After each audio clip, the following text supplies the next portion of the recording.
I've had a request to do Bandoliers by Crooked Vultures, so I will. We'll start off by taking a look at the introduction.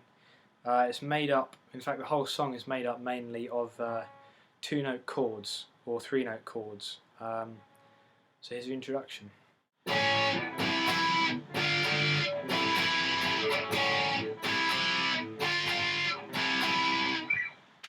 So what you're looking at here is 5th fret on the low E, and then skipping two strings, the A and the D, and then playing the 6th on the G.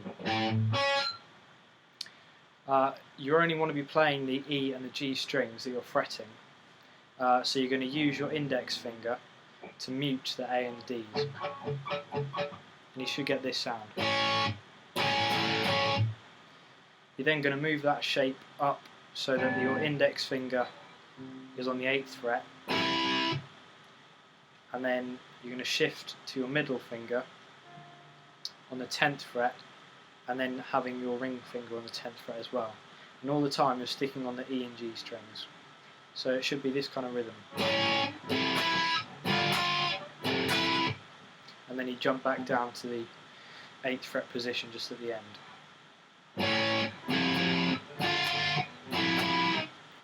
This rhythm is used quite a lot throughout the song. It's the introduction and kind of the verse piece. Sometimes Josh Homme will jump up here to finish off the phrase. And it's that same shape that we've been using, just on the 13th and 14th.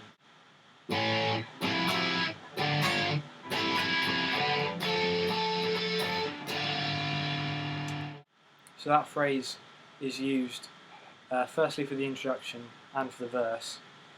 Then just before they jump into the pre-chorus, they play that chord I just mentioned, and then it jumps into something like this.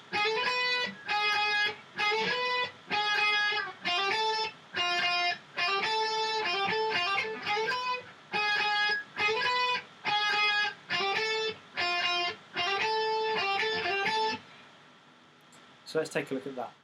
So you're starting off with a double hammer-on. This is on the B string, 9th fret, then 10th, then 12th,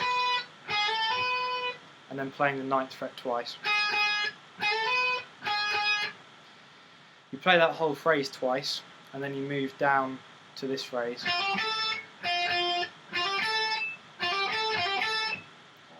So that's on the B string still, 6th fret, and then 8th fret, and then 5th fret on the high E. So all together.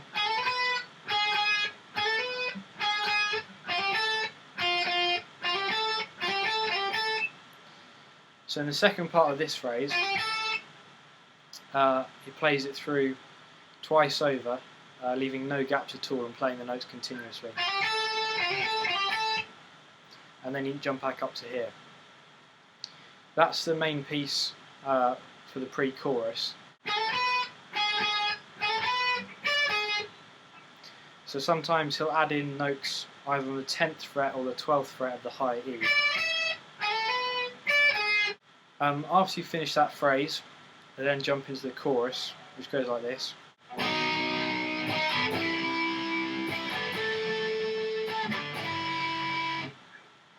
So the first chord you're using is 7th fret on the E, 6th on the A, skipping the D and muting it with your index finger, and then 8th on the G. You're then going to move that position up one, then you're going to move the whole position up so that the E string is rooted on the 13th fret. And the final chord is 9th on the E and 9th on the G.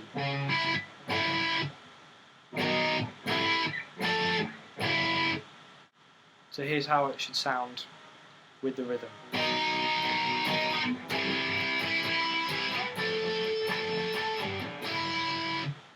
So that's what they'll play in the chorus. In the verse, they'll jump back to these chords. But there's also a small guitar solo after the first chorus, which goes something like this.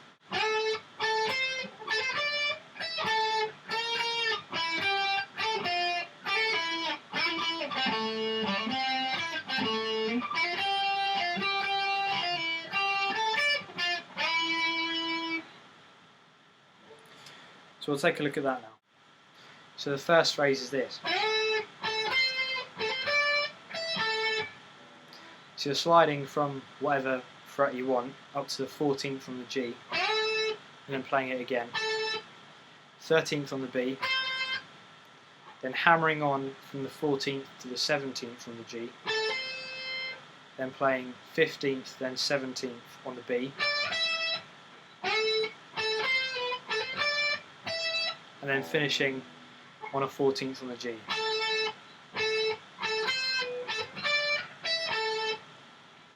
The next phrase is this.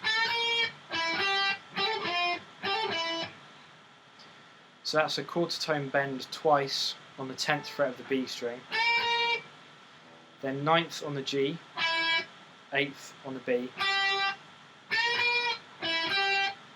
hammering on from 8th to 10th on the B, then 10th on the G, then repeating the hammer on 8th to 10th on the B, then playing 9th on the G.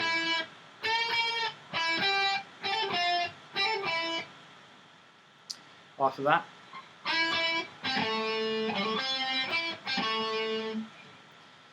so you're sliding into the 9th on the G and playing it twice,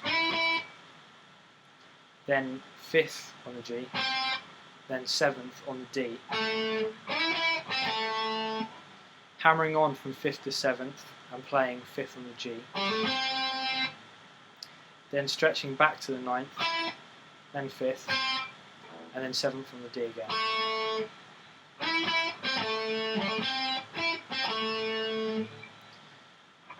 Then finally,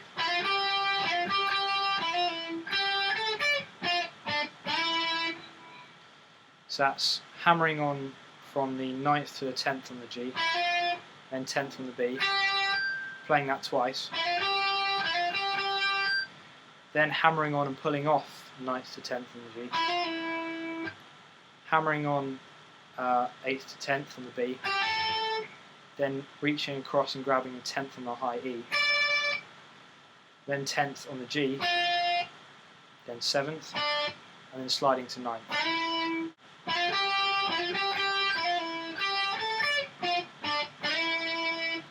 So when you put those pieces together, that's the whole solo.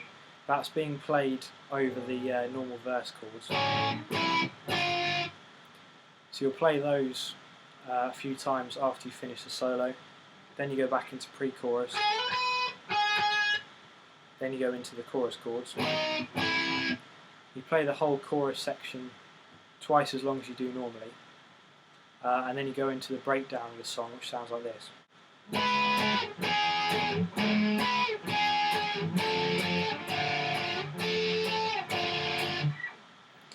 The guitarist just uses those 4 chords over and over again, played to different rhythms. So that's 16th on the E and the G, muting A and D strings. Then 12th and 13th. Then 13th and 14th. And then 10 and 10.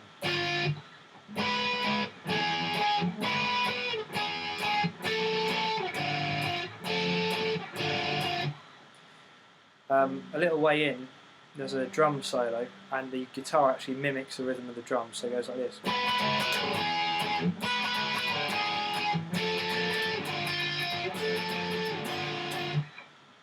So if you can try and strum along to that rhythm, then go for it. If you can't, then just stick to the single strums. So after you've played that, there's a small kind of breakdown which sounds like this.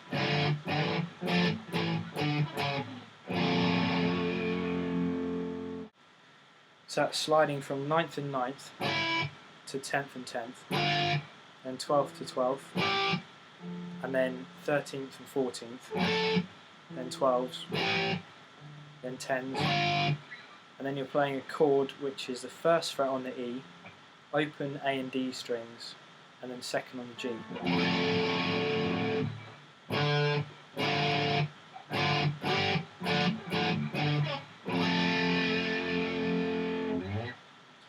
After that, they jump back into the verse chords again. Here the pre-chorus changes slightly in that it doesn't use the second phrase at all. It plays like this.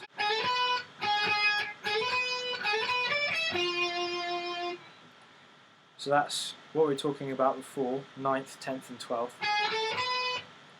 And you're doing like you were playing in the second phrase here, where you play all the notes twice, repeating without pause.